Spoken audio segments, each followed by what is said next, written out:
A man found guilty of murdering 2 women at a Dayton gas station, sentenced to 45 years to life behind bars. 34-year-old Deontay Holden shot and killed 44-year-old Michaela Daniels and 38-year-old Felicia Brown while they sat inside a parked car in February of last year. Holden spoke to the court saying that he is sorry for the pain he's caused, but stuck by his claim of self-defense. This is not something that I would ever want anybody to go through. I was put in a position where I had to do what I had to do to preserve my life. Now, the judge said Holden's claim that he was a victim in this case was, quote, jaw-dropping, and called that claim that he acted in self-defense, quote, bogus. Victim's family is speaking to us and the court about the pain Holden caused. There is no amount of apologies that could replace my mom. No one can ever be sorry for doing what they did to her, because if they was, she would still be here. Holden was also ordered to pay restitution to pay for the victims' funerals. Now, we're going to have more on this case, and we're going to hear more from the father of Michaela Daniels coming up tonight at 10 and 11. Meanwhile, thousands of college students are back on campus tonight. In fact, Wright State students are right now moving in. With residence halls around the Miami Valley filling up, that means a boost for local businesses. Eli Burgett breaks down how these students affect our local economy. So, Eli, what did they say? Well, beginning today, nearly 2,300 Wright State students are moving back onto campus for the new year. And that means that will be a big boost in business for the city of Fairborn and beyond. They have 11,000 students a year, so that's huge driver, on campus, people driving up and down our streets, going to our businesses, going to our restaurants, just spending their money. We greatly appreciate it. And, we love having them back. Wright State students will be moving back onto campus within the next 3 days. The university calling it Operation Move-In. And today was just the first wave of the 2,300 students expected to be on campus. Coming up at 6:30 on Fox 45, a closer look at just how big of an impact these students have on the community and the local economy. Back to you. A live look now, a beautiful live look now from our Eco Plumber Skycam. Let's send it out to Chief Meteorologist Natalie Walters. Well, hardly a cloud in the sky. It's beautiful out here. It is just overall a nice fall-like day, but we do have a big warm-up on the way, so we're going to enjoy this while we have it. It was a cool start to the morning with temperatures in the 40s, but right now we are hanging out in the 70s. So it's 73 in Dayton, 75 in Troy, 75 up in Signey right now. The sunshine kept temperatures up just a bit more this afternoon compared to where we were yesterday. And as you can see, we are warmer across the board with the exception of Wilmington. 5 degrees warmer in Dayton, 4 degrees warmer as you can see in Wapakoneta. And it's going to be not quite as cool overnight, but still pretty chilly. Waking up to lower 50s early tomorrow morning with a mostly clear sky. I'm going to track the rest of the week and talk about when we could see 90 again coming up. You're taking a live look here behind me inside the Democratic National Convention. Tonight's theme, a fight for our freedoms. Also tonight, Vice President candidate Governor Tim Walz will give the biggest speech of his career, following other memorable speeches from some of the biggest leaders in the party. Christine Frizzell has been keeping us up to speed all week, and she's now inside the United Center with the very latest. Tonight, we will learn much more about the man Kamala Harris calls Coach Walz, a former football coach, social studies teacher, congressman, and current governor, set to formally accept his party's nomination for vice president, following another late and electrifying night here at the convention. Tonight, another former president, Bill Clinton, will address the crowd as well, along with former Speaker of the House Nancy Pelosi and Transportation Secretary Pete Buttigieg. The main event, though, vice presidential candidate Tim Walz appearing before what is likely the biggest audience of his career, expected to hit upon the theme of the evening, a fight for our freedoms. I don't need you in our exam room. I don't need you telling me which books to read, and you can sure stay the hell out of our bedroom. So that's it. Many watching to see if Governor Walz will address a slew of criticism he's faced since catapulting into the national spotlight, including regarding this statement he made about he and his wife's fertility struggles. Thank God for IVF. My wife and I have 2 beautiful children. His wife, Gwen, clarified they actually used a treatment called intrauterine insemination, or IUI, which was not in danger of being banned. Some, including 50 GOP veterans in Congress, writing a letter on Trump campaign letterhead, accusing Walz of making egregious misrepresentations about his military record after he walked back this statement. And we can make sure that those weapons of war that I carried in war is the only place where those weapons are at. That was Christine Frizzell reporting, and we now know tonight at least 72 people are behind bars after clashing with police outside of the Democratic National Convention. Pro-Palestinian protesters demonstrated outside of the Israeli consulate last night and then spilled onto the surrounding streets. An intense confrontation, though, started when officers who had blocked the large crowd from marching. Former President Donald Trump taking his campaign to North Carolina tonight. Trump and his running mate J.D. Vance held a rally in Asheboro. The former president won North Carolina in both 2016 and 2020. Now, Trump told his supporters Vice President Harris and President Biden are responsible for the ongoing wars in Israel and Ukraine. Everybody said, oh, he's going to start wars with his attitude. No, my attitude kept us out of wars. I stopped wars with phone calls. Russia should have never happened. With Ukraine, would have never happened if I were president. Would have never happened. Now, this was President Trump's first outdoor rally since he survived an assassination attempt last month. Trump's podium was surrounded by bulletproof glass to protect him. And according to the Associated Press, storage containers were stacked around the perimeter of the rally to block sight lines. Snipers were also reportedly positioned on roofs at the rally as well. And as the November election approaches, Congressman Mike Turner and the House Permanent Select Committee on Intelligence member Jim Himes released a statement on foreign election influence efforts. This after multiple cyber attacks made by Iran showed a need for increased efforts. Now, the statement says in part, quote, the intelligence community is working diligently and professionally to combat foreign interference so that policymakers and the public understand their tactics and malign intentions. Now, the statement goes on to add a classified update for the committee is scheduled for September. And as the election approaches, of course, we're going to be keeping up to date with candidates on both sides of the aisle. You can find all of our previous and upcoming coverage at Dayton247now.com. Just look for the Beyond the Podium heading under the News tab. It has been 1 year since the Amazon Robotic Fulfillment Center opened in Union, and today we finally got a look inside that facility. Melena Brown joins us now with the details on the local impact. This Amazon facility is a point of pride for both the city of Union as well as Amazon themselves. Today we were joined by city and state officials to see how robotics are changing logistics throughout the Miami Valley. This is the 7th robotics fulfillment center to be built in Ohio, making it the newest facility in the state. The 2.8 million square foot building has 5 stories and processes hundreds of thousands of packages each day. And more importantly, it's increased the amount of jobs available in the area as it's created more than 2,000 full-time positions. Today, local and state officials thanked Amazon and their workers. And Lieutenant Governor John Husted said that Dayton is the place to be. We have the whole package. We can make things, we can deliver things, we can innovate things. That's why the Dayton market is growing. We've known this for a while in Dayton, but the rest of the world's waking up to it now. To read more about this story and what goes on inside of this Amazon facility, you can head to our website, Dayton247now.com. Back to you. The historic trolley stop taking to Facebook, announcing it's looking for a new owner. The tavern says after 29 years, the current owner is ready for retirement. It's Dayton's longest operating tavern located in the Oregon District. Now, the sale includes the real estate, all operating assets, including liquor licenses and recipes. The owner is just looking for a smooth transition between ownership, but wants someone who will continue the rich history of the tavern. The trolley stop was built back in 1839 and holds a combination of modern and antique fixtures. Well, the Humane Society of Greater Dayton's 13th annual, Four Paws Golf Classic kicks off on Monday.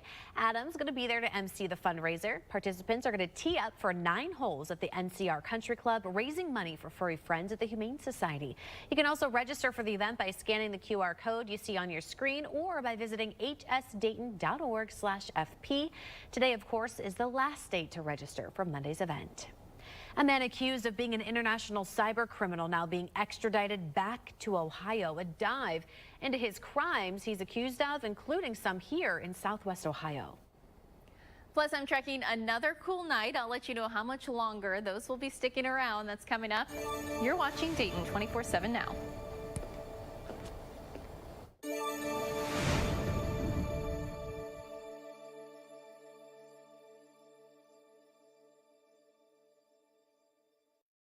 The Sports Desk is sponsored.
Weather Window, presented by the National Weather Desk. Here's a great view of a thunderstorm west of Salt Lake City last night. You can clearly see the lightning in the cloud and the rain shaft just below it. And in the distance behind it, a gorgeous sunset. About 450 miles to the north, these hailstones that look more like cauliflower fell in western Montana. And staying out west, here's a majestic sunset over the western edge of the Grand Canyon. For more content like this, follow the National Weather Desk on Instagram.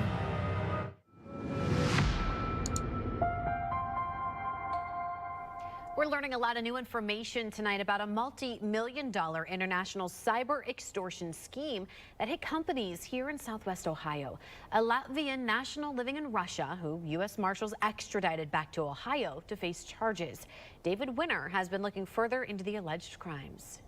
We obtained the information and the documents, the charging documents. They read a little like a spy novel. Now, here is the man that law enforcement arrested. His name is Denis Zolotarov, allegedly a member of several known ransomware gangs from Russia and other Eastern Bloc countries. He was arrested in the country of Georgia and extradited this week back to Ohio, where he is now facing charges of money laundering, conspiracy to commit wire fraud, extortion, and conspiracy to commit extortion.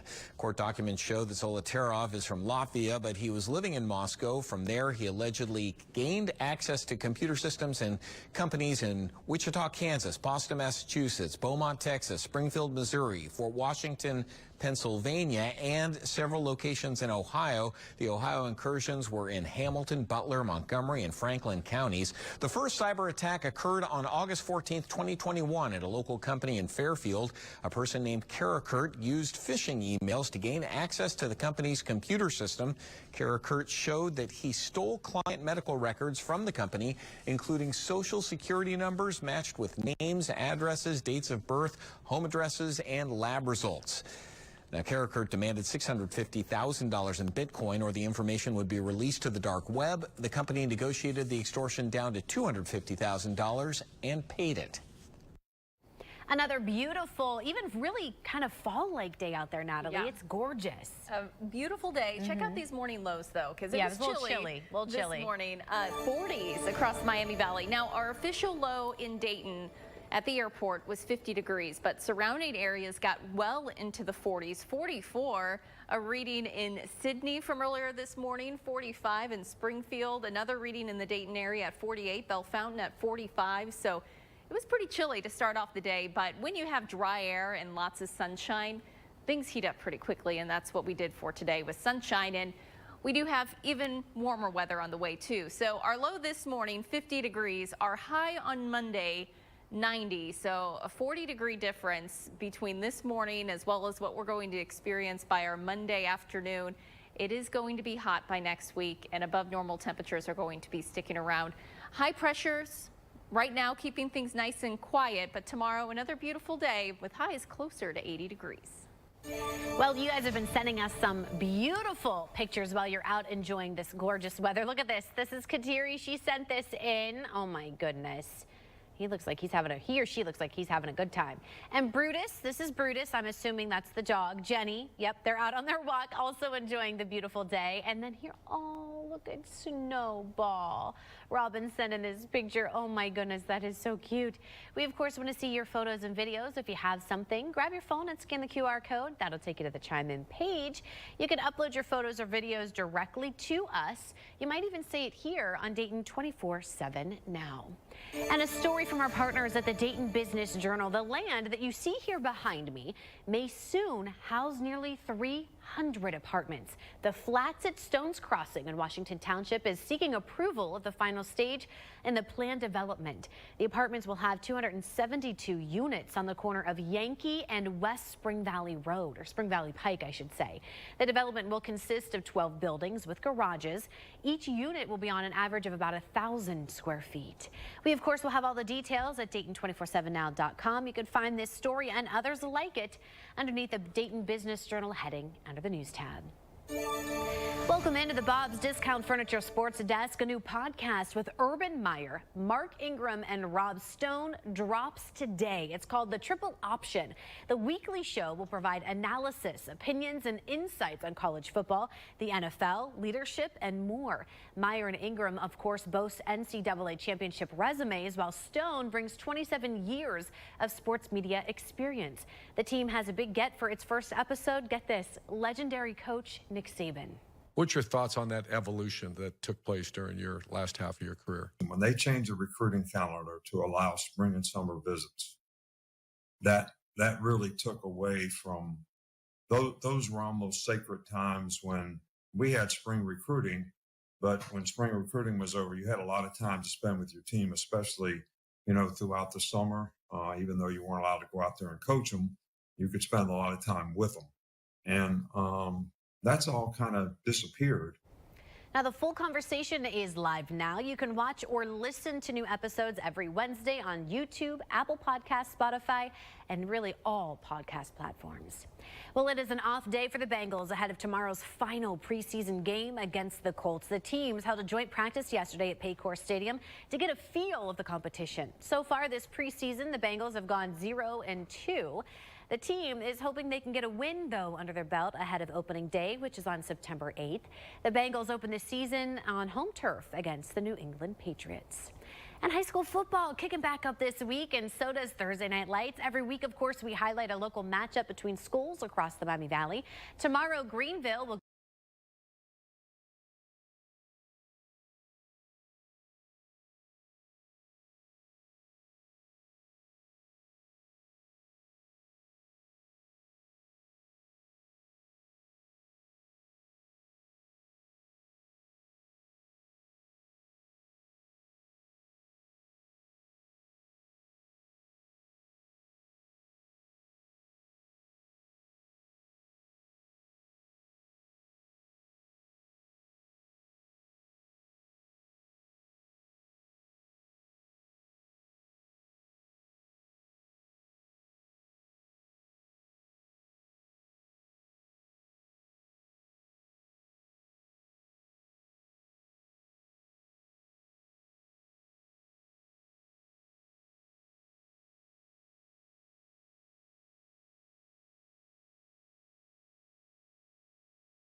The Dayton 24/7 Now News app, brought to you by the Jeffschmidt Auto Group.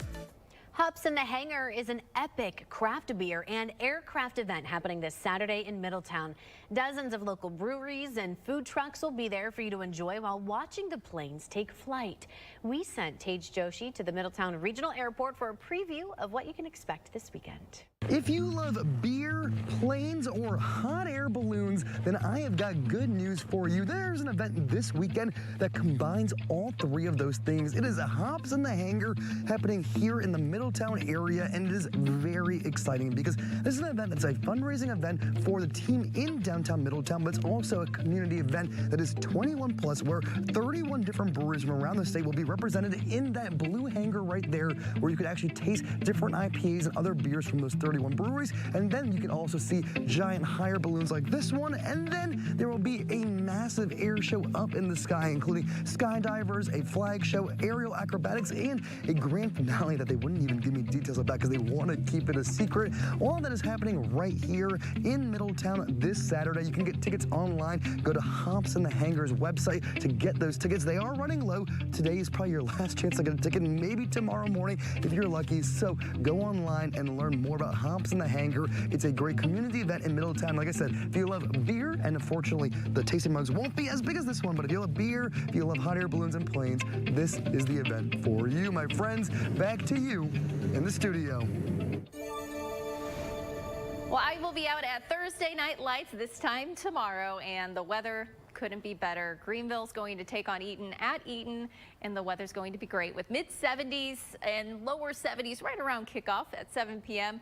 Upper 60s, eventually dropping into the lower 60s once that sun sets. So you may need to bring a jacket or blanket. It gets a little chilly without that sun heating things up, but overall looking great for Thursday Night Lights with nice weather in the forecast for the rest of this week. But if you like summer-like weather, next week that does return. High temperatures getting back into those lower 90s. We will see a few showers returning by next Tuesday, as well as next Wednesday that becomes possible. But overall, our temperatures are going to be back above normal, well above normal for this time of year. Normal high 84, normal low 64, and we were well below that today.